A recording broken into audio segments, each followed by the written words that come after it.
പിന്നെ എന്ത് ചെയ്യാ? അവര് വീട്ടിൽ ഉമ്മ എന്തൊക്കെ പറയണോ അങ്ങനെ പറയണു. ഉമ്മ പറയട്ടെ. നാട്ടുകാര് അപ്പുറത്തെ വീട്ടുകാർ ഇപ്പുറത്തെ വീട്ടുകാരൊക്കെ ചോദിക്കുന്നു ഇതുവരെ വന്നില്ലേ എന്നൊക്കെ ഓരോന്നും ചോദിച്ചോണ്ടിരിക്കുകയാണ്. എത്തുവരെ മാറാന് മോനെ 7 മാസത്ത് പോയി പറഞ്ഞ 9 മാസത്തല്ലേ നമ്മൾ പോവുക. എന്തൊരു മര്യാദ അറിയാത്ത ആൾക്കാരായിരിക്കുന്നത്. എന്തൊരു അവിടെ പോയപ്പോ ഒക്കെ ചില്ലലായ കുട്ടികൾക്കൊക്കെ മര്യാദയ്ക്ക് വർത്താനം പറയാൻ അറിയാണ്ട്. എന്തപ്പോ ഇത് എൻ്റെ മോനൊന്നും അവള് പറഞ്ഞെന്ന് പറഞ്ഞിട്ട് അത് കേട്ടിട്ട് ഈ പോകാനൊന്നും നിൽക്കണ്ട. ഈ പോകാനാകുമ്പോ ഉമ്മ എന്നെ പറഞ്ഞേക്കും പോയിട്ട് പോകാന്ന്. അതെ മുല്ലശ്ശേരിക്കൊന്ന് പോണം, സാധനങ്ങൾ കഴിഞ്ഞു വാങ്ങാൻ പോണം. മോൻ പോയിട്ട് പുറപ്പെട്ടെ, നമുക്ക് ആ വണ്ടിയിലൊന്ന് പോയിട്ട് വരാം. പോയി ഒരാഴ്ച എത്തിയിട്ടില്ല അപ്പോഴേക്കും വാ വാ വാ എന്നിട്ട് കുട്ടീനെ ഇട്ടിട്ട് ഭീഷണിപ്പെടുത്തുക. എന്താ കുട്ടി എന്താ വാനത്തത് പൊട്ടി വീണതൊന്നല്ല, അവനിക്ക് ഉപ്പയും ഉമ്മയൊക്കെ ഉണ്ട്, ചോദിച്ച സമ്മതത്തോടെ തന്നെ പോവുള്ളൂ.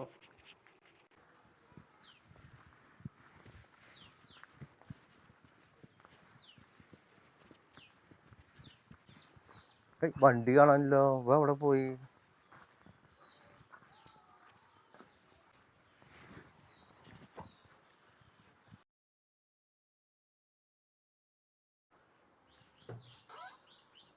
എവിടെ ലൈറ്റ് ഇട്ടിട്ടില്ല, ഒന്നും ഇട്ടിട്ടില്ലല്ലോ.